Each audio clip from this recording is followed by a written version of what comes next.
बच्चों शुरू करते हैं अपनी इवोल्यूशन सीरीज का एक नया topic, that is reproductive isolation. तो इस लेक्चर में हम बेसिकली 4 टॉपिक पढ़ने वाले हैं भाई। फर्स्ट इज रिप्रोडक्टिव आइसोलेशन, एक एक करके पढ़ते हैं इनको। रिप्रोडक्टिव आइसोलेशन, ठीक है। उसके बाद हम पढ़ेंगे type of natural selection, natural selection. तीसरा जो हमें इसमें पढ़ना है, इसमें हमें पढ़ना है स्पीशीज कंसेप्ट, स्पीशीज कॉन्सेप्ट। और फोर्थ जो इसमें हम पढ़ने वाले हैं वो पढ़ने वाले हैं भाई हम स्पीशिएशन। स्पीशिएशन तो एक दूसरे से रिलेटेड टॉपिक है, इनको एक एक करके समझते हैं भाई। देखो सबसे पहले आते हैं भाई हम अपने फर्स्ट टॉपिक पे, दैट इज रिप्रोडक्टिव आइसोलेशन, ठीक है। रिप्रोडक्टिव आइसोलेशन, इसको समझो बच्चों ध्यान से, ये क्या होता है reproductive isolation.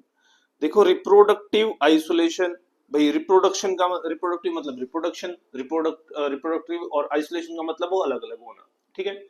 So when in any population two different or two closely related species, they are prevented for the reproduction, it is called reproductive isolation, ठीक है। तो मैं इसको पहले लिख देता हूं, reproductive isolation, it is prevention of reproduction between two different species,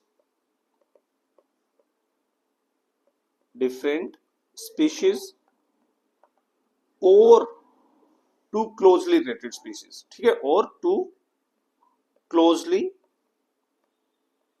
related species।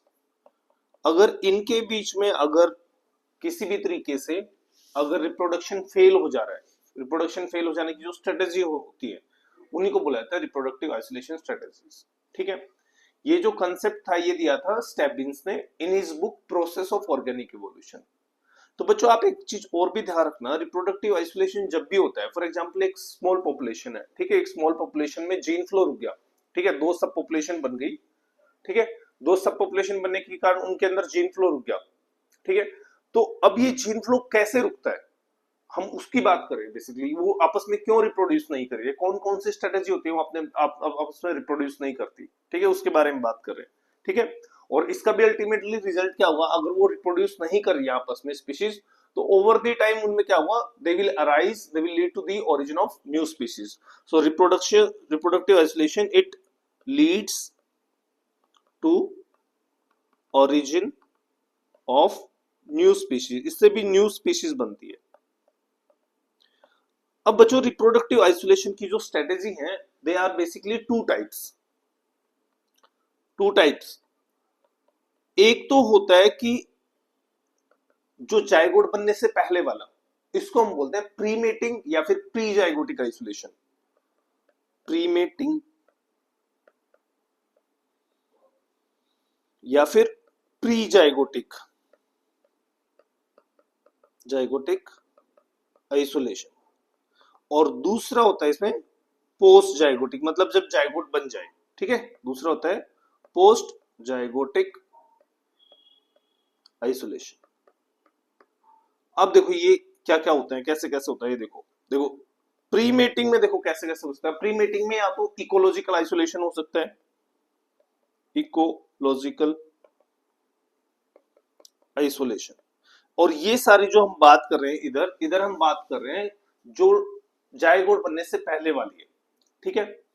अब इकोलॉजिकल आइसोलेशन में क्या होगा कि भाई 2 स्पीशीज इसलिए रिप्रोड्यूस नहीं कर पा रही, 2 क्लोज रिलेटेड स्पीशीज इसलिए रिप्रोड्यूस नहीं कर पा रही because they are living in different habitat,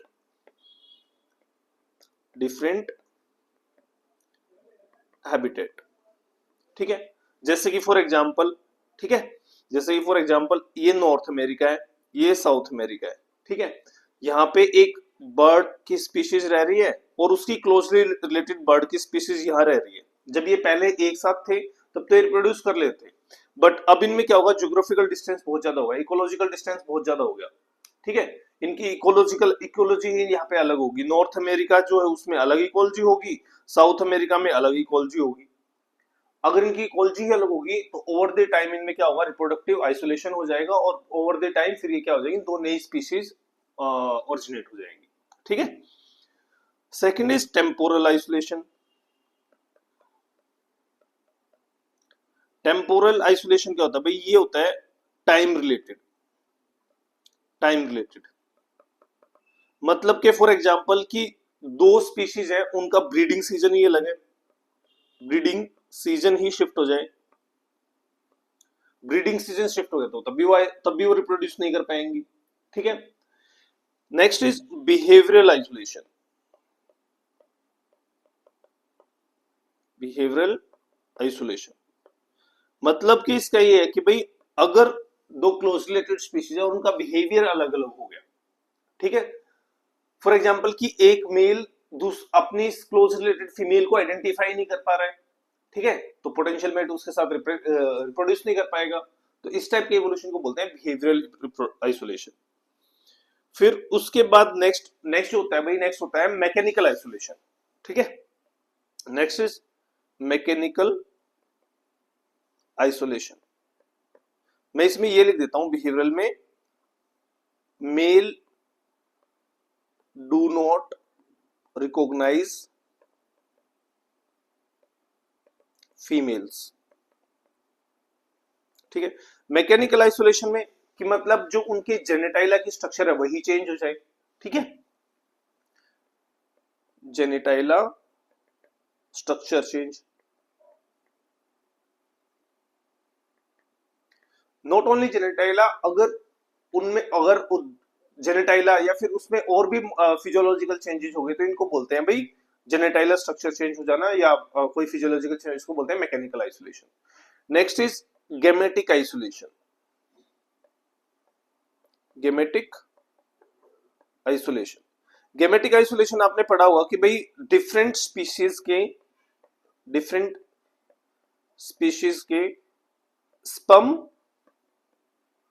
और eggs, they do not fuse because they release certain kind of chemicals, और आपने डेवलपमेंटल बायोलॉजी पढ़ाई हुई कपिल सर ने, उसमें बताया हुआ कि वो कुछ सर्टेन टाइप के केमिकल रिलीज करते हैं जो उनका प्रिवेंशन करते हैं। ठीक है। उनके रिप्रोडक्शन जाइगोट बनने का प्रिवेंशन करते हैं। तो ये जो सारी स्ट्रेटेजी है, ecological isolation, temporal isolation, behavioural isolation, mechanical isolation या gametic isolation, they are all pre zygotic isolation. अब फॉर एग्जांपल कि मान लिया जाइगोट बन गया, ठीक है, रिप्रोड्यूस करने से जाइगोट बन गया, पर जाइगोट बनने की जो बाद वाली स्ट्रेटेजी है उनको बोलेंगे हम पोस्ट जाइगोटिक आइसोलेशन। अब इसमें कौन कौन सी आती है, इसमें तीन याद रखना भैया। सबसे पहले आता है हाइब्रिड। भाई हाइब्रिड ही बोलेंगे जब जब डिफरेंट स्पीशीज मिलके कोई ऑर्गेनिज्म बनाएंगे तो क्या बोलेंगे, हाइब्रिड बोला जाता है। ठीक है। तो या तो हाइब्रिड इनवायबल होगा, ठीक है, वो डेवलपमेंट ही नहीं होगी उसके अंदर। ठीक है। या फिर हाइब्रिड स्टर्लिटी होगी। हाइब्रिड स्टर्लिटी मतलब क्या, हाइब्रिड बन तो जाएगा बट उसमें क्या होगा, वो हाइब्रिड स्ट्राइल होगा, वो आगे बच्चे प्रोड्यूस नहीं करता। फॉर एग्जांपल आपने ये सुना होगा कि अगर हम mail donkey and female horse का क्रॉस कराएं तो इससे बनते हैं भाई पोनी या म्यूल बनते हैं इससे। ठीक है। और ये म्यूल क्या होते हैं, दे आर स्टेराइल। तो ये हाइब्रिड स्टेरिलिटी, हाइब्रिड इनफर्टिलिटी, ये किसके example, they R post zygotic isolation के। एक और भी होता है भाई इसमें, उसको बोलते हैं hybrid breakdown. Hybrid breakdown, hybrid breakdown में क्या होता है भाई, दो डिफरेंट स्पीशीज, एक ये स्पीशीज है और एक ये स्पीशीज है, ये दोनों मेट करेंगी, इनसे एक हाइब्रिड बनेगा, इनसे जो हाइब्रिड बनेगा that hybrid will be sterile. ठीक है। ये F1 जनरेशन में यहाँ पे हाइब्रिड बन गया, जो F1 जनरेशन में हाइब्रिड बना है स्टेराइल है। ठीक है, सॉरी फर्टाइल है, ये यहाँ पे स्टेराइल फर्टाइल है, यहाँ F1 इज फर्टाइल। अब फिर इनमें क्या होगा भाई, आगे इससे जो F2 जनरेशन आएगी, F2 जनरेशन आएगी, F2 जनरेशन में क्या होगा, या तो ऑर्गेनिजम्स डाई कर जाएगा, या वो स्टेराइल हो जाएंगे, और इसलिए ये भी आगे जाके क्या नहीं कर सकते, फिर आगे जाके रिप्रोडक्शन नहीं कर सकते, और ये भी एक टाइप का क्या हुआ, रिप्रोडक्टिव आइसोलेशन हुआ। तो इसको बोलते हैं हाइब्रिड ब्रेकडाउन। तो जब सब्सिक्वेंट जनरेशन में अगर रिप्रोडक्शन नहीं हो पा रहा तो उसको बोला जाता है हाइब्रिड ब्रेकडाउन। ठीक है, तो ये आप याद करना। So these were the strategy of reproductive isolation. अब आते हैं अपने सेकंड टॉपिक पे, that is type of natural selection. Type of natural selection.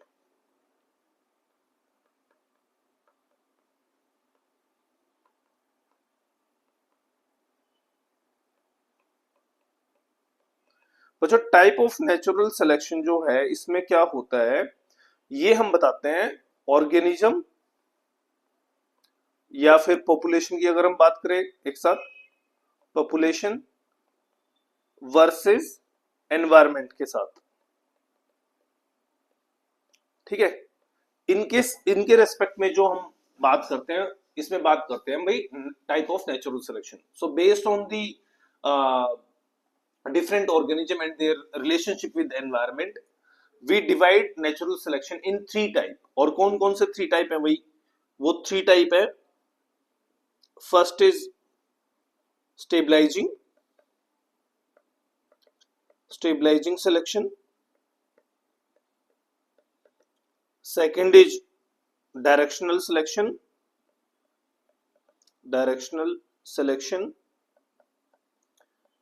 And third is disruptive selection.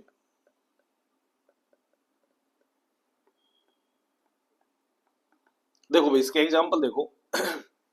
जो स्टेबलाइजिंग सिलेक्शन होता है, ये एक स्टेबल एनवायरनमेंट कंडीशन में होता है, स्टेबल एनवायरनमेंट। और ये जो स्टेबल एनवायरनमेंट होता है, ये एक पर्टिकुलर फिनोटाइप को सिलेक्ट करता है, फिनोटाइप किसी पर्टिकुलर, ठीक है, और उसको फेवर करता है। ठीक है, इसका एग्जांपल देखो, एग्जांपल से आप बहुत जल्दी समझ जाओगे। देखो, अगर मैं इस साइड लगाऊं फ्रीक्वेंसी, ठीक है, एक साइड लगाया मैंने फ्रीक्वेंसी और एक साइड लगाया मैंने टाइम। तो फॉर एग्जांपल ये एक ग्राफ आया हमारा इस तरीके का, बेल शेप कर्व का। ठीक है, इसमें ये इसका क्या है, this is the mean, this is mean. और हम ये एग्जांपल ले लेते हैं कि ये ह्यूमन की जो बर्थ रेट है उसका है, ह्यूमन में बेबी का बर्थ के टाइम पे जो वेट होता है, ठीक है, weight of birth, weight at the time of birth. ठीक है, तो स्टेबलाइजिंग सिलेक्शन में क्या होता है भाई, स्टेबलाइजिंग सिलेक्शन में ओवर द टाइम एनवायरनमेंट किसको सेलेक्ट करता है, एक पर्टिकुलर फिनोटाइप को सिलेक्ट करता है, एक पर्टिकुलर वेट को सिलेक्ट करता है। अगर इस एग्जांपल में हम बात करें तो ह्यूमन के केस में क्या करता है तो यहाँ पे भी भाई ये अलग अलग वेट है। जैसे कि फॉर एग्जांपल यहाँ पे जो वेट है वो 5 है, यहाँ पे 6 है, यहाँ पे 7 है, यहाँ पे 8 है, 9 है, 10। ठीक है, ये टाइम यहाँ पे, सॉरी ये टाइम नहीं आएगा यहाँ पे, ये बर्थ वेट रेट आएगा। ठीक है, वेट। ठीक है, अब देखो ओवर द टाइम क्या होगा, एनवायरनमेंट किसको सेलेक्ट करेगा, ह्यूमन के केस में ये 7.8 पाउंड जिसका वेट होगा उन बच्चों को सेलेक्ट करेगा। ठीक है, उन बच्चों को सेलेक्ट करने का मतलब ये है जिनका वेट 5.5 या फिर 10 से 5.5 से कम या फिर 10 से ज्यादा होगा। ठीक है, इनमें मोर्टेलिटी रेट हाई होगा, mortality rate will be high. तो ये किसको फेवर कर रहा है, एक मीन को फेवर कर रहा है। तो जो स्टेबलाइजिंग सिलेक्शन होता है, इट फेवर्स मीन। तो आपके ऐसे ही क्वेश्चन आते हैं कि भाई स्टेबलाइजिंग सिलेक्शन होता है मीन्स को फेवर करता है या नहीं करता। यस, वो करता है फेवर। वो स्टेबल एनवायरनमेंट कंडीशन में होता है, चेंजिंग एनवायरमेंटल कंडीशन में होता है, स्टेबल एनवायरनमेंट कंडीशन में होता है। ठीक है, और इसमें क्या होगा, अगर इसको फेवर करेगा तो जो इस साइड होगा, जो ये वाली साइड है, मतलब जो 5.5 से कम या फिर 10 से ज्यादा, ओवर द टाइम ये क्या हो जाएंगे, रिमूव हो जाएंगे, और ये बेल शेप कर्व कैसी बन जाएगी, ये ऐसे नैरो बन जाएगी। अब की बार ये यहां से शुरू ना होके ये ऐसी बन जाएगी कर्व, ठीक है। ये है मीन, दैट इज 7.8, ठीक है। So this was the example of stabilising selection. अब दूसरा आते हैं भाई डायरेक्शनल सिलेक्शन पे। डायरेक्शनल सिलेक्शन कब होता है? डायरेक्शनल सिलेक्शन होगा भाई जब चेंजिंग एनवायरनमेंट हो, चेंजिंग एनवायरनमेंट। अब जो चेंजिंग एनवायरनमेंट होगा वो क्या होगा, वो किसी पर्टिकुलर फिनोटाइप को सेलेक्ट करेगा, ठीक है।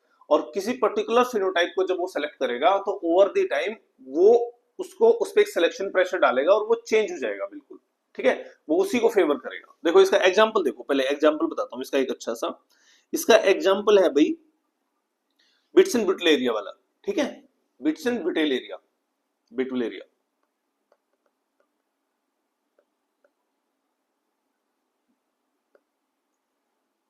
ठीक है। अब बिस्टन बेटुलेरिया में क्या है, बिस्टन बेटुलेरिया में दो टाइप की स्पीशीज प्रेजेंट होती है, एक ग्रे कलर की और एक डार्क कलर की, ठीक है।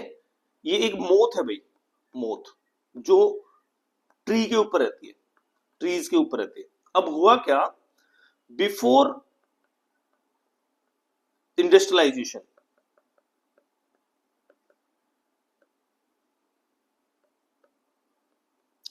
इंडस्ट्रियलाइजेशन से पहले क्या था, जो ट्री का जो ये एक ट्री बना देते हैं हम भाई, यहाँ पे एक ट्री बना देते हैं ऐसे।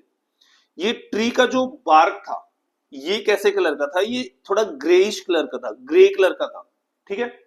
तो इसके अंदर ये जो ग्रे कलर की मोथ थी, जो ग्रे कलर की मोथ थी वो तो इजिली अपना कैमोफ्लेज कर लेती थी, ठीक है। बट ग्रे कलर जो डार्क कलर की मोथ थी वो इजिली प्रीडेटर को दिखाई दे जाती थी और प्रीडेटर इसको क्या कर लेते थे, खा जाते थे इसको, ठीक है। इसको इसको इसको प्रीडेशन कर लेते थे, तो ये डाई कर जाती थी। तो इस टाइम पे बिफोर इंडस्ट्रियलाइजेशन क्या था, ये ग्रे कलर की मोथीज को फेवर कर रहे थे, कर रहा था एनवायरमेंट। बट क्या हुआ आफ्टर इंडस्ट्रियलाइजेशन,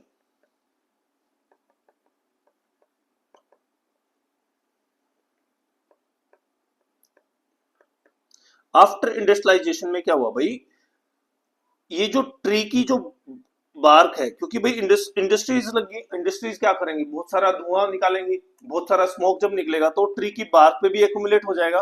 और ये जो ट्री की बार्क है ये कैसे कलर की होगी, अब की बार ये डार्क कलर की हो गई, ठीक है। अब क्या हुआ देखो, अब एनवायरमेंट किसको फेवर करेगा, अब एनवायरमेंट यहाँ पे ग्रे कलर की को फेवर नहीं करेगा, ग्रे कलर की जो मोती किसको फेवर करेगा, डार्क कलर की जो मोथ है उसको फेवर करेगा। तो इसको इसने फेवर किया, और ये जो ग्रे कलर की मोती है इजिली प्रेडेटर को दिखाई दे जाती थी, तो ये क्या हो गई भाई, मर गई धीरे धीरे। तो देखो चेंजिंग एनवायरनमेंट में कैसे हो रहा है, अगर इसमें हमें ग्राफ बनाना पड़े, तो अगर मैं ग्राफ बनाऊं इस तरीके का, तो फॉर एग्जांपल पहले इसमें ये वाला ग्राफ है, ठीक है।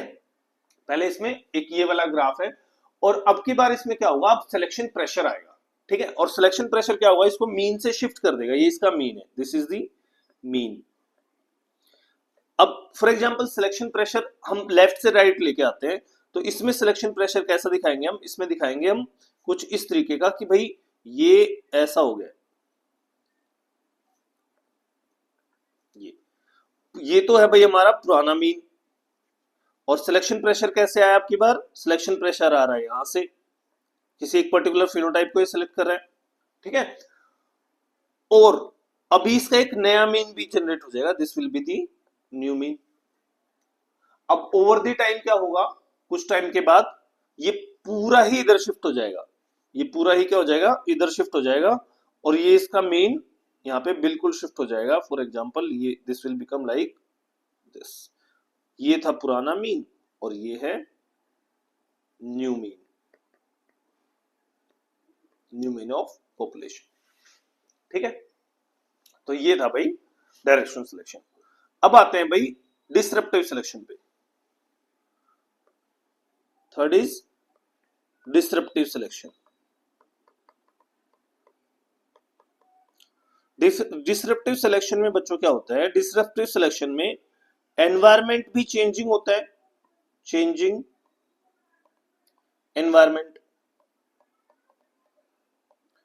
बट ये जो चेंजिंग एनवायरमेंट है, it will select more than one phenotype.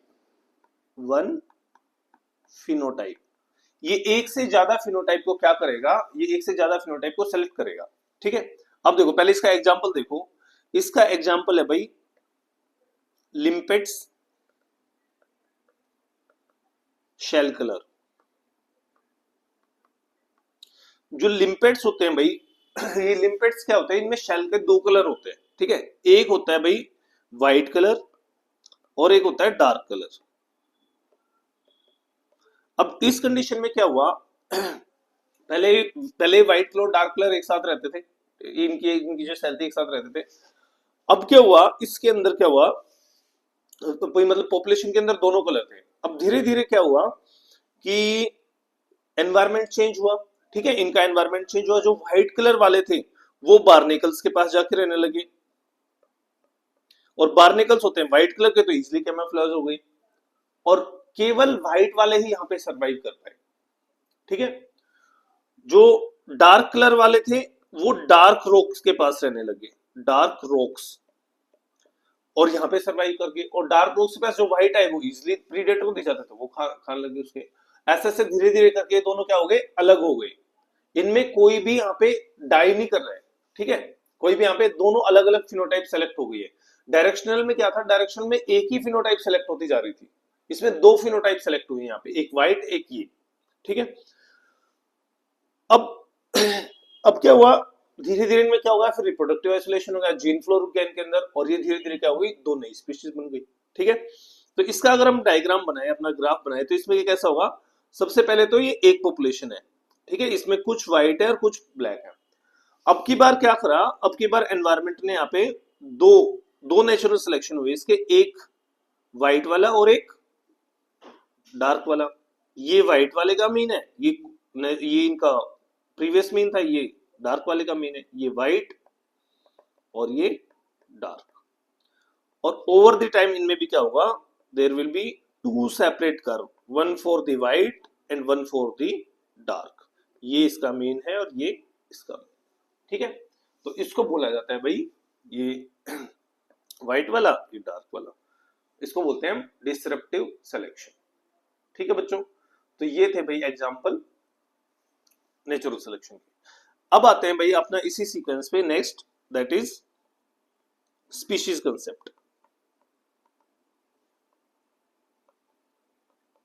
देखो अभी तक ये कंफ्यूजन चल रहा है कि भी हम किसको एक स्पीशीज बोला जाए। ठीक है, किसको एक स्पीशीज बोले कि ये एक स्पीशीज है। ठीक है, तो देखो जो सबसे पहला जो स्पीशीज कंसेप्ट था वो दिया था भाई मॉर्फोलॉजिकल स्पीशीज कंसेप्ट।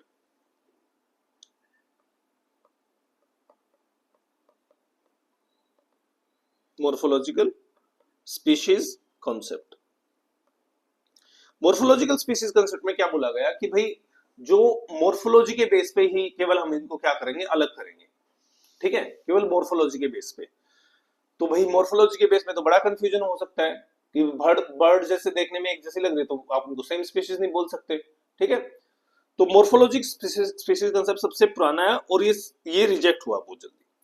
सेकंड आया भाई biological species concept. Biological species concept आपका जो सबसे इंपॉर्टेंट जो क्वेश्चन पूछा जाता है इस टॉपिक से, वो पूछा जाता है कि बायोलॉजिकल स्पीशीज कंसेप्ट किसने दिया था, तो ये दिया था भाई मायर ने। मायर का बायोलॉजिकल स्पीशीज कंसेप्ट था। इन्होंने स्पीशीज किसको बोला, इन्होंने बोला कि जो रिप्रोड्यूस करें and produce fertile offspring, fertile offsprings, इसको बोला जाता है भाई बायोलॉजिकल स्पीशीज कॉन्सेप्ट। अब बच्चों बायोलॉजिकल स्पीशीज जो कॉन्सेप्ट था, इसके ड्रॉबैक्स थे, इसकी कुछ लिमिटेशन थी। इसकी लिमिटेशन ये थी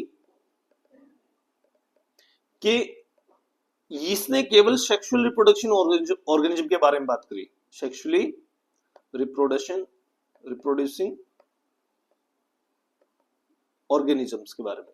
इन्होंने एसेक्सुअली रिप्रोड्यूसिंग ऑर्गेनिज्म के बारे में बात ही नहीं करी, तो उनको स्पीशीज कैसे बोले? ठीक है, तो रिप्रोड्यूस तो केवल भाई सेक्सुअली ऑर्गेनिज्म ही कर पाएंगे। ठीक है तो इन्होंने एसेक्सुअली रिप्रोड्यूसिंग ऑर्गेनिज्म के बारे में बात ही नहीं करी, तो इसका मेजर ड्रॉबैक था इसका। ठीक है, सेकंड जो आया, थर्ड था evolutionary species concept. Evolutionary species concept, तो जो इवोल्यूशनरी स्पीशीज कॉन्सेप्ट आया, इन्होंने साथ में इसमें इवोल्यूशन भी ले लिया। ठीक है, इन्होंने क्या बोला इवोल्यूशनरी स्पीशीज कॉन्सेप्ट में, ये दिया था भाई जॉर्ज गैरोल्ड सिम्पसन ने।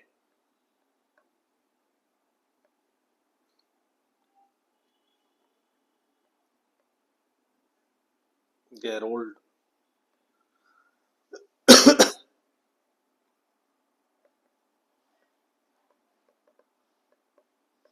ये भी क्वेश्चन पूछा जाता भाई जॉर्ज गैरोल्ड किसने दिया था ये। ठीक है, तो इन्होंने क्या करा, साथ में इसमें इवोल्यूशन भी अटैच कर दिया। तो इन्होंने क्या बोला कि भाई स्पीशीज हम किसको बोलेंगे, उसमें मॉर्फोलॉजिकल कैरेक्टर भी लेंगे, जेनेटिक कैरेक्टर भी लेंगे, बिहेवियरल कैरेक्टर भी लेंगे और इकोलॉजिकल कैरेक्टर भी लेंगे। तो एक एंसेस्टर से आगे जाके जो स्पीशीज बनती है, ठीक है, उनके हम मॉर्फोलॉजिकल कैरेक्टर, बिहेवियरल, जेनेटिक, ठीक है, इकोलॉजी, उनके बेसिस पे हम क्या बोलेंगे, उसको स्पीशीज को डिफाइन करेंगे। ठीक है, मेनली इसमें क्या था, मेनली इसने इवोल्यूशन को एक पार्ट ले लिया था कि भाई जो एंसेस्टर होंगे, एंसेस्टर से जो डिसेंडेंट होंगे, उनमें देखेंगे ये कैरेक्टर और उनके अकॉर्डिंग हम स्पीशीज को डिसाइड करेंगे। थर्ड था भाई जो सबसे इंपॉर्टेंट है और जो सबसे ज्यादा फॉलो किया जाता है, that is typological species concept.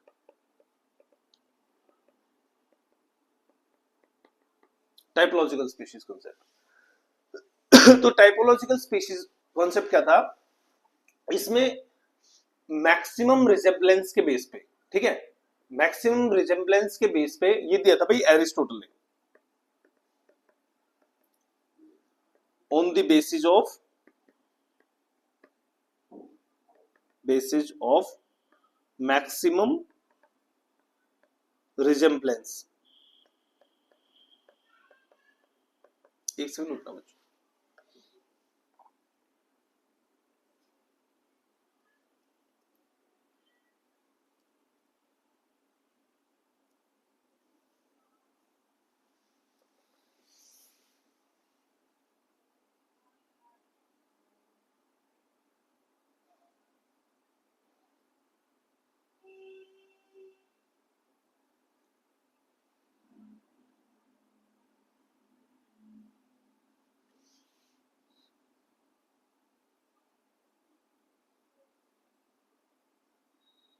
हाँ, तो ये दिया था भाई मैक्सिमम रिजेम्बलेंस के बेसिस पे, और साथ में इन्होंने यहाँ पे मॉर्फोलॉजिकल कैरेक्टर भी लिए थे, मॉर्फोलॉजिकल कैरेक्टर्स।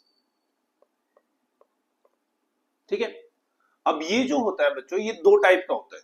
ठीक है, दो टाइप का होता है। फर्स्ट इज मोनोफाइलेटिक स्पीशीज, इसमें दो टाइप की स्पीशीज होती है, monophyletic species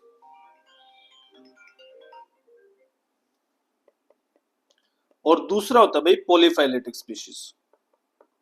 polyphyletic species, monophyletic species तो वो होती है भाई जब एक एंसेस्टर में ही मॉर्फोलॉजिकल चेंजेस हो और वो एक न्यू स्पीशीज बन जाए, उसको बोलते हैं भाई मोनोफाइलेटिक स्पीशीज। और पॉलीफाइलेटिक स्पीशीज होती है जब एक एंसेस्टर में अलग अलग चेंजेस हो और इनसे अलग अलग स्पीशीज बन जाए, इसको बोलते हैं पॉलीफाइलेटिक। ठीक है, these are the new species. Okay, अब आते हैं भाई नेक्स्ट टॉपिक पे हमारा, दैट इज स्पेशिएशन।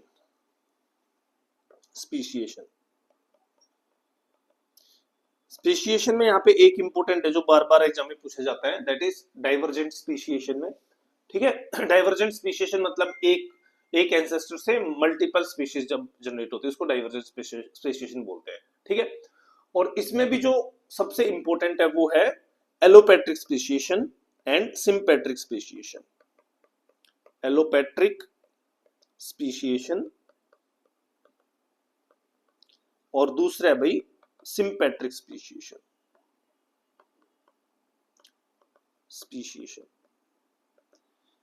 एलोपैट्रिक स्पीशीएशन में बच्चों याद रखना कि न्यू स्पीशीज का जो ओरिजिन होगा that is due to geographical isolation of population. Geographical isolation of population, ठीक है। फॉर एग्जाम्पल ये कॉमन लैंड है, ठीक है, इसमें कोई पॉपुलेशन रह रही थी। फॉर एग्जाम्पल हम मंकी की बात करते हैं, मंकी की पॉपुलेशन यहां रह रही थी, बट कुछ टाइम बाद यहाँ पे क्या आया, एक अर्थक्वेक आया और इसके इस ज्योग्राफिकल एरिया के बीच में यहाँ पे एक बहुत बड़ी चट्टान बन गई, ठीक है, एक बहुत बड़ी रॉक आ गई यहाँ पे। तो ये मंकी अलग अलग हो गए, कुछ मंकी यहाँ पे आ गए, कुछ पॉपुलेशन यहाँ पे आ गई, तो इसमें दो सब पॉपुलेशन बन गई, एक ये सब पॉपुलेशन 1 और ये बन गई सब पॉपुलेशन 2, ठीक है। अब धीरे धीरे क्या होगा, इनके अंदर जीन फ्लो रुक जाएगा और जीन फ्लो रुकने के बाद इससे एक न्यू स्पीशीज बनेगी और इससे एक न्यू स्पीशीज बन जाएगी।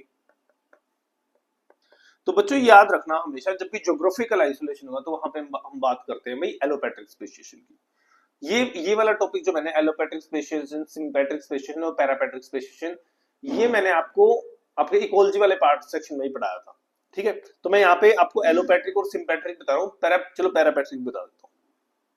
देखो पहले आता है सिम्पैट्रिक पे। अब सिम्पैट्रिक स्पेसिएशन में क्या होता है, इसमें कोई ज्योग्राफिकल आइसोलेशन नहीं होता, जबकि with in the population gene flow रुक जाता है। अब वो कैसे रुकेगा, फॉर एग्जांपल ये एक पॉपुलेशन है यहाँ पे, ठीक है, और इस पॉपुलेशन में यहाँ पे ये प्लांट्स की पॉपुलेशन है फॉर एग्जांपल, और यहाँ पे कुछ प्लांट ऐसे हैं ये जिनके अंदर क्या हो जाए, पॉलीप्लॉइडी हो जाए, पॉलीप्लॉइडी। अब ये प्लांट जो नॉर्मल प्लांट है, दूसरे प्लांट है, इनके साथ रिप्रोड्यूस नहीं कर पाएंगे और कुछ टाइम बाद इनमें फिर जीन फ्लो रुक जाएगा। तो ये जो प्लांट होंगे इनसे एक न्यू स्पीशीज बनेगी और यहां से जो होगा उनसे एक न्यू स्पीशीज बनेगी, तो इसको बोला जाता है सिम्पैट्रिक स्पेसिएशन। तीसरा जो होता है, तीसरा होता है भाई पैरापैट्रिक स्पेसिएशन। पैरापैट्रिक स्पेसिएशन, इसमें क्या होता है भाई, जो मेन पॉपुलेशन होगी, मेन पॉपुलेशन उसी का एक सब ग्रुप बन जाएगा इसके साथ ही अटैच हुआ ऐसे, ये, ठीक है। तो ये होगा, कुछ टाइम बाद इससे एक न्यू स्पीशीज बनेगी और इससे एक न्यू स्पीशीज बनेगी due to stopping of gene flow between population. यहां पे कोई जीन फ्लो अगर नहीं हो over the time, no gene flow, तो इसको बोलते हैं पैरापैट्रिक स्पेसिएशन, ठीक है। तो ये याद रखना बच्चों आप, ये थे भाई 3 टाइप के एलोपैट्रिक, सिम्पैट्रिक एंड पैरापैट्रिक स्पेसिएशन। इसके बाद हम आएंगे भाई अपने नेक्स्ट टॉपिक पे, दैट इज इसके बाद मैं पढ़ाऊंगा आपको म्यूटेशन, ठीक है। तो मिलते हैं नेक्स्ट क्लास में, जय हिंद।